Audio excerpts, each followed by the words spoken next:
Hey, we're Attention Trading, a full-service digital marketing agency that helps small and mid-sized businesses with their strategic marketing efforts.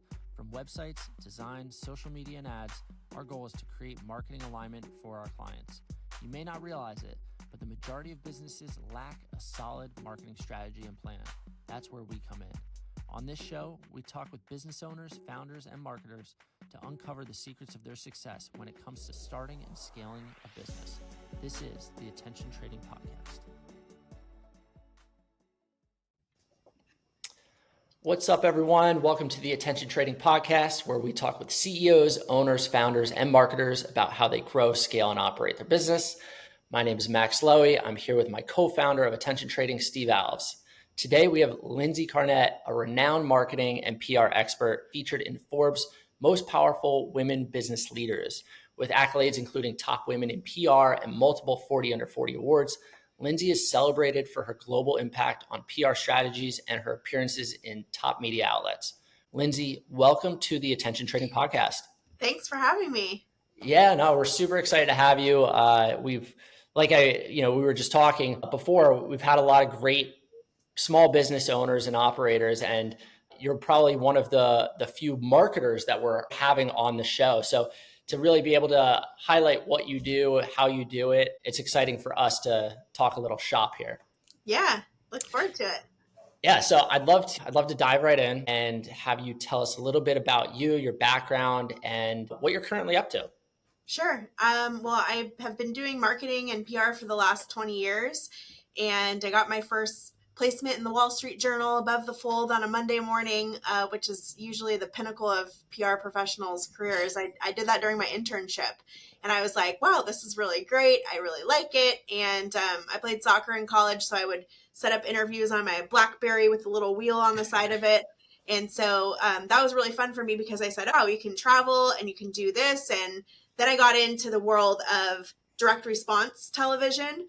And that is a lot of the as seen on TV products. So I got to work with Proactive, and I got to work with Beachbody, and I got to work with the Kardashians with the launch of Quick Trim, and I worked with Billy Mays from OxyClean. And so a lot of that experience was fabulous in terms of building up that portfolio and really understanding what makes companies money. And this was from the credit card processor to the fulfillment house to the manufacturing of the product to the legal approvals of the website content and the ad copy and what the multi-channel advertising should look like. And so I got to take my experience in PR and then make it accountable. So I said I did PR for DR, public relations for direct response, and then parlayed that into Marketing Maven. And since, over the last 15 years, we've gone from just PR to social media marketing. And it's kind of like, hey, now that you do my PR, can you do my social media?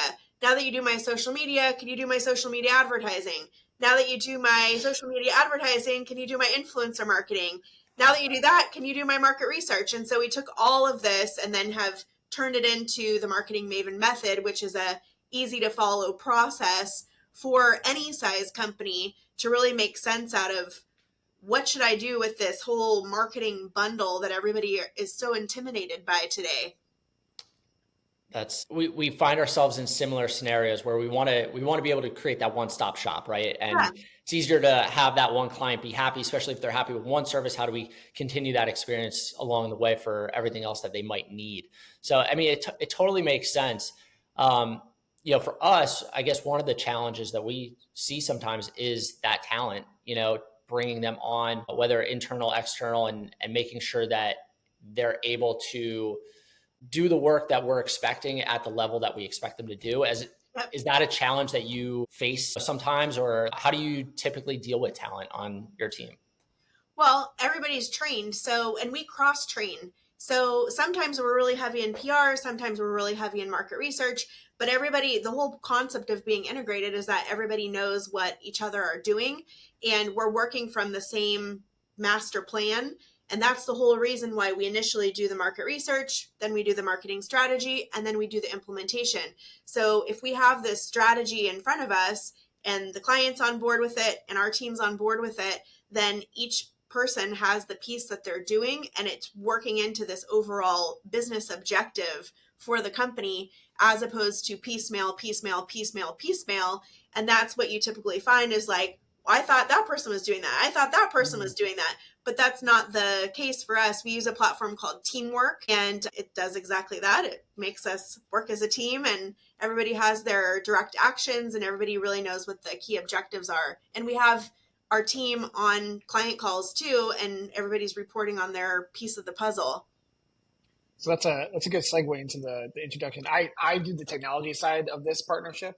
Okay. So I always like to ask, like Teamwork's a great application, and we seem to use Asana.com and the whole gambit. What other technology stacks do you guys also implement into your day-to-day processes? Well, we are also using Slack as an obvious one. We also use Sprout Social for our scheduling platform and analytics. We also have about 12 other technologies. That is kind of our blended proprietary, like I consider it my second largest line item in terms of expenses as a business, which is a tough pill to swallow sometimes, but that's what makes it the Marketing Maven method. And that's how we're able to do the work that we do, is by having a really big tech stack and really spending a lot of time. We have a chief technology officer that's actually reviewing this new technology, because there's always something new rolling out. And you can't just look at the next shiny object and say, oh, we want that. Ooh, we want that. Ooh, we want that. Like, it has to fit into the overall plan. We're trying to extract for our clients, that it's going to be meaningful data that actually helps them improve their business performance. Love that. And this is kind of, again, segueing into the next point in terms of technology. Given that it's PR, a lot of copywriting, and a lot of technologies you guys are currently using, how does AI and ChatGPT play into your role? Yeah, good question. So we have clients that say, oh, well, let me just use ChatGPT to write the blog. And we say, that's nice. You'll be penalized by Google. Go ahead and put it online and see zero value in doing that. So we are using sometimes ChatGPT for inspiration for certain topics. And we're also using our research to indicate, hey, this is trending. This has seasonality during this period. Or these are keywords that we're going to want to use to be able to compete with the competitors. But the actual content, we're still doing the manual writing and all of that for social media posts, for blog posts, for press releases. We've done A/B comparisons. I just reviewed a press release that was written by a client using ChatGPT, and it was horrible. I just ripped it apart yesterday, and it took me about 2 hours to fix it. It would have been easier had we written it from start to finish ourselves than if they ripped stuff off the internet and tried to slap it together as a press release. It just was so poorly done. Absolutely. It's funny because like there's the buzzword of ChatGPT and AI. It's so prevalent in every piece of media that's out there, and everybody's talking about it, both from people who actually know what it is versus people who are kind of know the terminology and acronyms of some of the things. Yeah. It's interesting because a lot of times people will go onto those services, they'll literally just put in a couple of commands, spit out a paragraph or two, and they're like, that's perfect. And then our question to them is like, what keyword research did you do? Did you answer the people? Did you do any like Google Trends? Did you do anything in this realm that would say that this is the right way to approach this, either in tonality and topics and structure, like any of that stuff? And they're like, no, I just asked them to write it and wrote it. I'm like, cool. Yeah. It's not going to work like that. We always say, let's use it as a tool, right? It's good for, like you said, inspiration, foundational kind of work that I think those kind of scenarios, we can use them, but it's not the end all be all, at least not yet. Right. And so let's use it for how it works and that output that it's giving us right now. So I'm glad to see other agencies do use it in a similar capacity as us, because, same thing. We have clients that are just like, oh, we're done. We already did. It's like, that doesn't make sense. You're not, it's not going to work. We had one client write a newsletter, and I said, let's run this through the checker. And it said 75% by AI. And we asked the client, and we said, did you use AI to write this? And he's like, yeah. And he goes, do I need to rewrite it? And we're like, yeah, rewrite it this weekend, get it back to us on Monday. He's like, okay. So it's a little bit of shaming, but it really, we want a premium pieces of quality. And the thing is that a lot of media, they will blacklist you from ever answering questions from them ever again, because we get a lot of queries and say like, hey, I'm looking for a cybersecurity expert that can talk about this recent hacking that happened. Can you answer some of these questions? If the person uses ChatGPT to come up with those answers, that's not original content, and that reporter can get busted from not having original content in their articles. And so that is like the kiss of death. And we're like, the content that our clients have to come back to us with must be original. And this is even something like on the Forbes Business Council, you have to sign a contract. You check the box. I will not, and I have not used AI to write any of my articles. And if you do that, they will come and you'll be banned from that community. So there's a lot of repercussions. Yeah. I think the point of original is an interesting topic, because what is original in terms of ChatGPT? Because it's sourcing its stuff across the internet, right? Yeah, it's recycled. Right. So I think that's I haven't heard of someone literally banning ChatGPT or AI as of yet. Yeah. But I think that's a great point. I didn't think of that. And this would came up with my book too, because my book is all original content, all original artwork, all original everything. No, like I feel like I need to put a disclaimer on the book. No ChatGPT was used in the creation of this book or in these materials. This all came from here. And I had to I submitted it to the US Copyright Office and filled out all the forms and all that stuff. And so I feel like this certificate that I got from the US Copyright Office, it has more value today than it ever would have ever in the history of time. And the fact that it's in the National Library sitting there as a piece of original works is really something that I'm proud of, especially in today's world. Yeah. I would be very, go ahead, Max. Oh, no, I was going to say, no, it's a good segue into your book. And it's funny because I know we're joking about like, this was not written by AI, but like that would actually be good for SEO purposes to actually have something like, right? Like it would be pretty funny, but I'd love to have you dive in a little bit. I mean, it's a best-selling book, right? The Marketing Maven Method, Secrets of a Maven, right? Like tell us, one, what inspired you to write that? Two, I guess what is, go into detail about what is happening in the book, and then anything that has really come from it as far as, clients, awards, anything like that. Well, I was inspired to write it because I feel like people need to be singing from the same hymn book, as it were. Like you're calling PR press release, but it actually stands for public relations. And so it's kind of like a glossary. Like if somebody doesn't speak the marketing language, I'm like, here, read this, and then we can have a normal conversation, because it really helps break things down into different steps. And I feel like if there's a process, then people can be aligned with that process and really follow along and understand how it will benefit them with their business. So that's how it's broken down, is real live examples of each of the steps of the process. So it starts with the Insights 360, which is used all of this tech stack that I talked about earlier to come up with the sentiment analysis, to come up with the mentions comparisons, to come up with the share of voice comparisons, come up with all of these different use cases too. Maybe the person's trying to get additional investment. Maybe they're working on product development.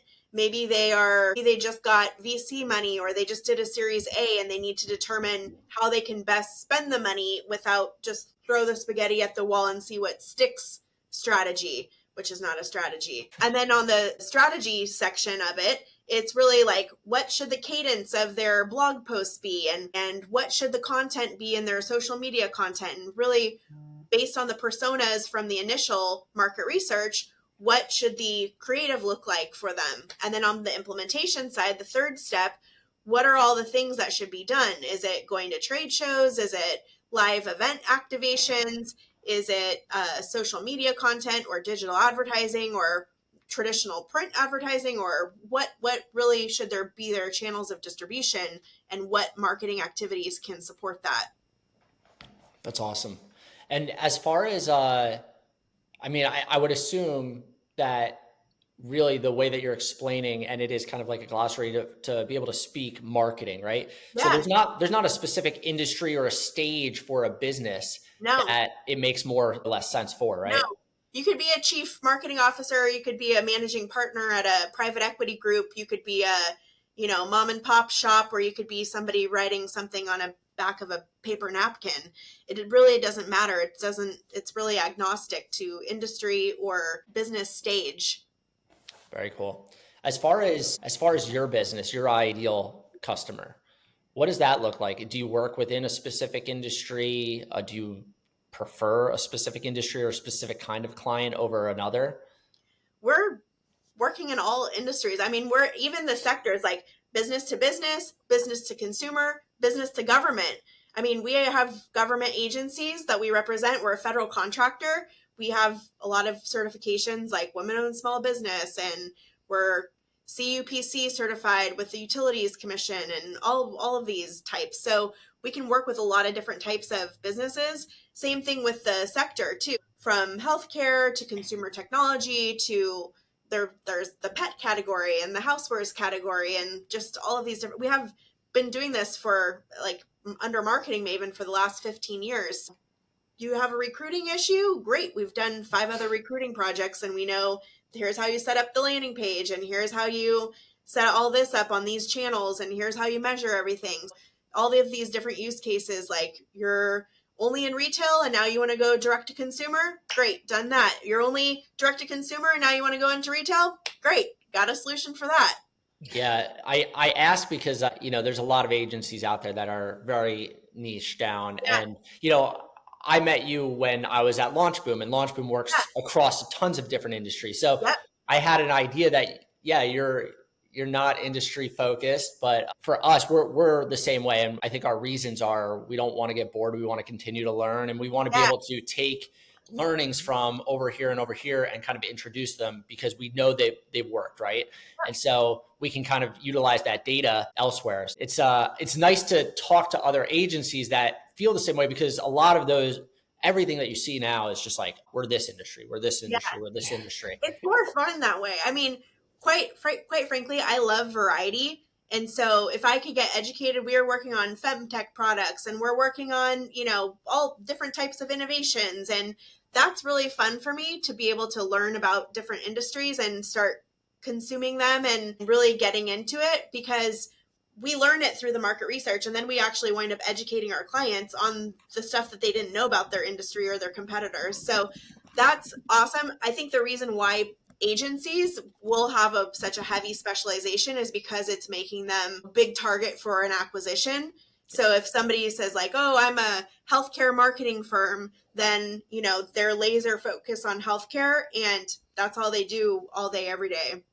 And it's going to be very much a turn and burn kind of process as well, where they're like, hey, you're the same thing as that person. Here you go. Pick up, put down, pay us, we'll give you the things. I got to ask, in terms of like, you have a lot of excitement in your voice. You seem you're extremely knowledgeable in the space. What gets you excited to do this every single day?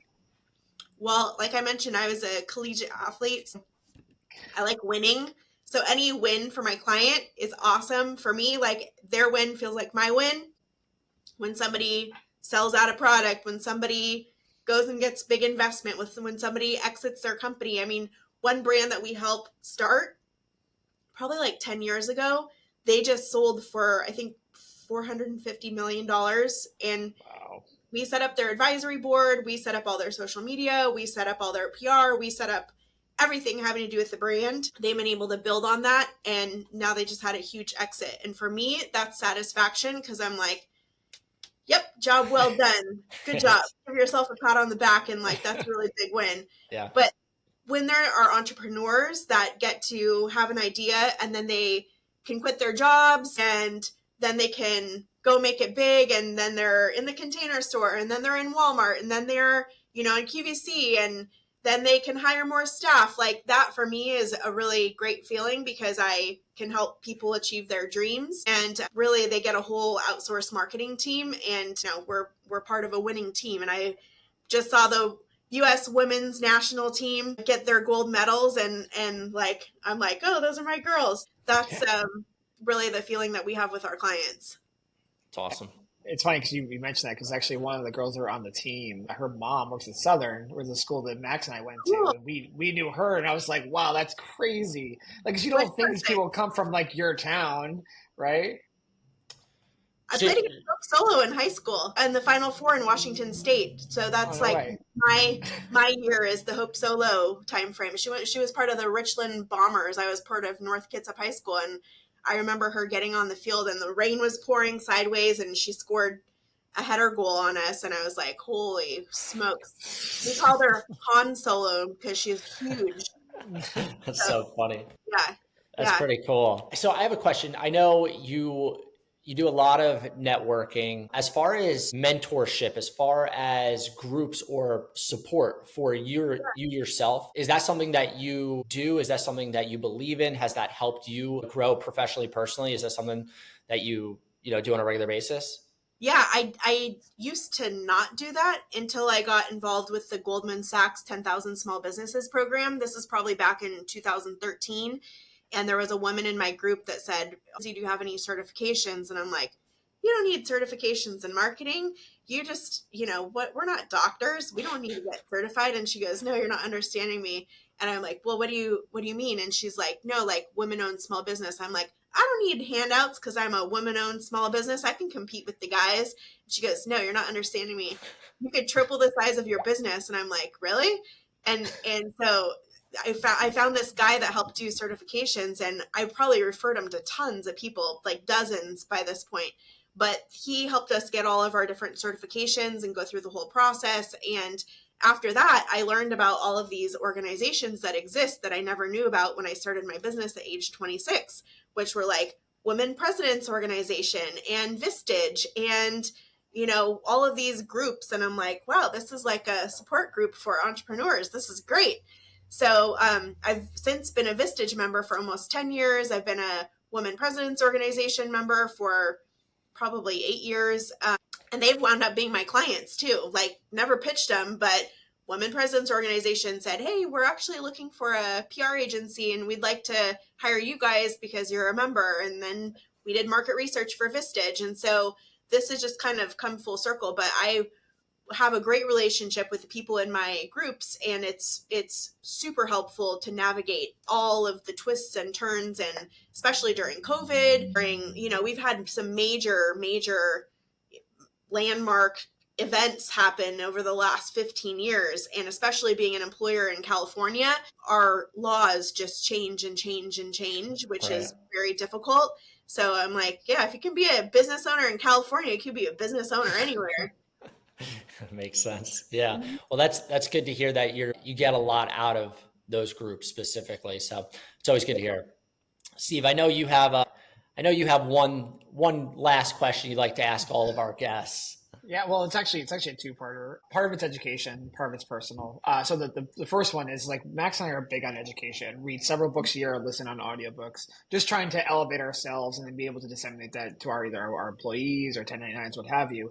For you personally, I mean, other than your own book, do you have any other books that you're reading on a regular basis? Is there something that you do to educate yourself? Yeah, I mean, I subscribe to a ton of industry trade publications. And so I'm looking at a lot of the HR ones too, like shrim.org and a lot of those. So I'm seeing what are the new laws coming out.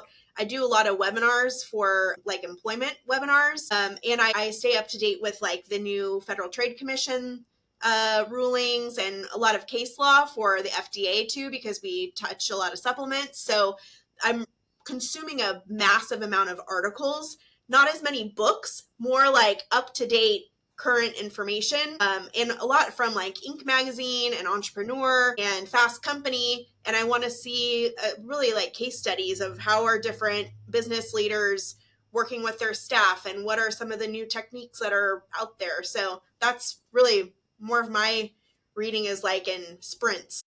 Yeah. No, as long as you're doing it, that's the important part, right? And this kind of segues into our last question. It's kind of a little off the cuff. And this is kind of built out of like my interest in learning how people have gotten to where they've gone in their career. And so I want to know, do you think, 12-year-old Lindsey would be doing what current today Lindsey is doing? Probably, because I'm the little girl who went to the grocery store with my mom and I'm like, Mom, I want to buy some inventory for my Lindsey and Phillips cafe. And I made a menu and I drew the menu and we had mint in our backyard and I like picked the mint and I'm like, ding dong. Hi, do you want to buy any mint tea? And So I definitely would Wow. be the same person. And I am the reason why at my college today, there's a rule about not going and doing door-to-door sales, because I took all my money that my parents gave me for like shampoo and conditioner and like, just personal living stuff. And I'm like, let's invest it in Mary Kay Cosmetics. And I did like lip smoothing kits for Valentine's Day. And I'm like, hi, do you want to buy a lip smoothing kit? And I sold a lot of product around campus at the dorm rooms, but they're not allowed to do that anymore. Yeah, that's so funny. When you said the tea, I was thinking you putting the word organic on the mint because natural. Yeah, all natural. Local sourced. Yeah, conflict free. Exactly. Well, I also had a snail killing business too. I think it was like 1 cent a snail, and I would pick up the snails and drop them in So I had lots of businesses as a child. That's so funny. That's awesome. Yeah.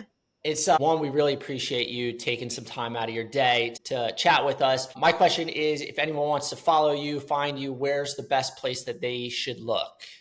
Our website is marketingmaven.com. And if you want to get more info on the book, there is another website called themarketingmavenmethod.com. Awesome. And what about connecting LinkedIn? Is that like the best spot if anyone wants to connect? For me personally, I'm on LinkedIn all the time. That's my platform. Amazing. Well, Lindsey, thank you so much for your time. Really appreciate it. Anyone listening, until the next time, thank you. Thanks, guys.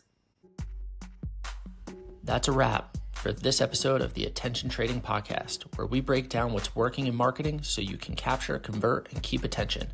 If you got something valuable today, subscribe, leave a review, and share it with someone who needs to hear it. For more insights and strategies, check us out at attentiontrading.com.